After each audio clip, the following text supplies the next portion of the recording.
Connect news media ताबीरिबसिंगबु तरामना ओक्चरी मणिपुरदा शांति थंबगी लंबिदा हौजिकसु Aruba ओइना Uri state असिदा था कयादगी सथरकलिबा कांगलोपकी इरांग असिबु लोइसिननबा central government अमदी cookie जो सिंगी मरक्ता worry सानरखी अदुबु process असिदा Chowna अपनबा लाक्ली cookie जो सिंगना मखोई ओइबा तोंगानबा administration की डिमांडा जब लेपली अदुबु सेंटर की इंटरलोक्यूटर अमदी MHA नॉर्थ ईस्ट की एडवाइजर AK मिश्राना मार्च 13 चोराचांदपुर मीटिंग अमदा कुकी जो ऑर्गेनाइजेशन सिंगबु होम मिनिस्टर की मेसेज तोंगानबा एडमिनिस्ट्रेशन की डिमांड ओइथोकपा यारोय हाइना खंगनखी मसिगी ममांगदा दिल्ली दा तौखिबा मीटिंग दसु home minister Amit शाहना governor Ajay Kumar भल्लादा message असि पीखी मार्च 15 अमदी 13 अमित शाहना असम अमदी मिजोराम दा लाकदौरिबा असिगी ममांगदा हाना डिसीजन असिगी मरमदा खंगनखी मसिदगी कुकी जो ऑर्गेनाइजेशन सिंगी मरक्ता कन्ना चरांगनबा अमा पोकली मखोइना तोंगानबा एडमिनिस्ट्रेशन अमगिदमक प्रेशर सेमली सेंटर न कुकी सिंगी तोंगानबा एडमिनिस्ट्रेशन की डिमांड याखिदबदा हौजिक रिफरेंडम तौननबा प्लान तौरी तोंगानबा एडमिनिस्ट्रेशन की डिमांड की मायोक्ता सेंटर की मेसेज ना कुकी सिंगी डिमांड अमदी नेक्स्ट स्टेप की मरमदा रिफरेंडम तौननबा कन्न होनरी कुकी सिंगी मरक्ता रिफरेंडम की दरकार की मरमदा अवेयरनेस ड्राइव तौरी नागालैंड स्टेट नागा प्लेबिसाइट तौदुना सेमखी हिस्टोरिकल रिकॉर्ड असिना मखोई की मी सिंगी अपामबु प्रूफ तौखी अखोई की दमक मसी अमुक हेना लाई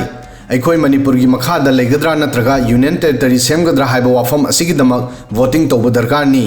वाफम सिंग असि कैंपेन की सरुक अमा ओइना शेयर तौखिबा मेसेज दा हाइरी मेसेज असिदा हाई भारत सरकार न अखोई की रिफरेंडम असिबु रिजेक्ट तौब याई अदुबु डॉक्यूमेंट सिंग असि खोमजिल्लबदी पृथ्वी पुंबना अखोई की स्ट्रगल की अचुंबा असिबु उगनी अदुबु सरकार न स्टेट पु थुगाइदना कॉन्स्टिट्यूशन की मखादा सोल्यूशन पुथोकपा पामली मसिगी मथक्ता कुकी जो सिंगी सेपरेट एडमिनिस्ट्रेशन की डिमांड असी स्टेट की कॉन्स्टिट्यूशनल फ्रेमवर्क की मपांदा लई मरम असना सेंटर न मसिदा यानना रेडी ओइदे करिगुंबा डिमांड असी याबा तारबदी मसिदगी सुबनगी सेपरेटिस्ट फोर्स सिंगबु प्रमोट तौबता नतना मणिपुरदा इथनिक टेंशन सु अमुक हेना थोलकनी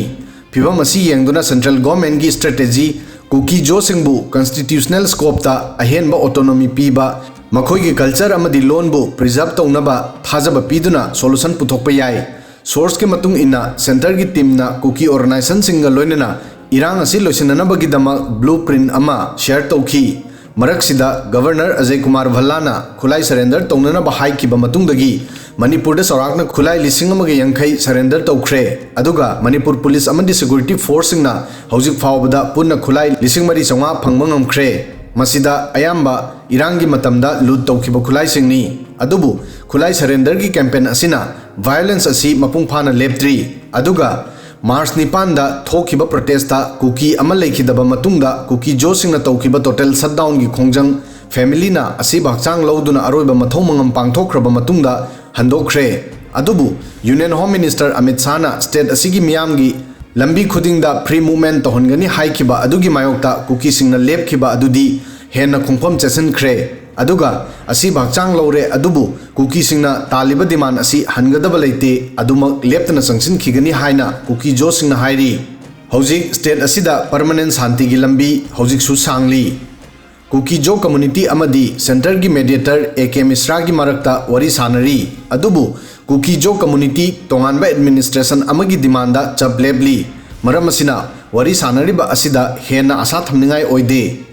लोइनना लोकसभा मणिपुर का मरी लेनबा वहंग अमबु लोइसिनबदसु पॉलिटिकल कंट्रोवर्सी थोगली हौजिक लागलिबा वहंगदी मथंगदा करी ओइगनी हाइबसिनी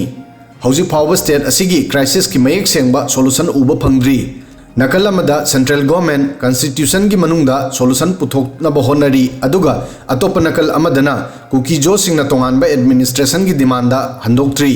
फिबम असिदा साइड अनी की मरक्ता यानबा पुरक्पा असि लुगदौरी अदुबु सरकार वरी सानबा मखा चथनबा अमदी शांति पुरक्नबगिदमक अतोप उपाय सिंगदसु खल्ली वीडियो सिदंग असिगी दि मतांग सोय फावबदंग थागसरी।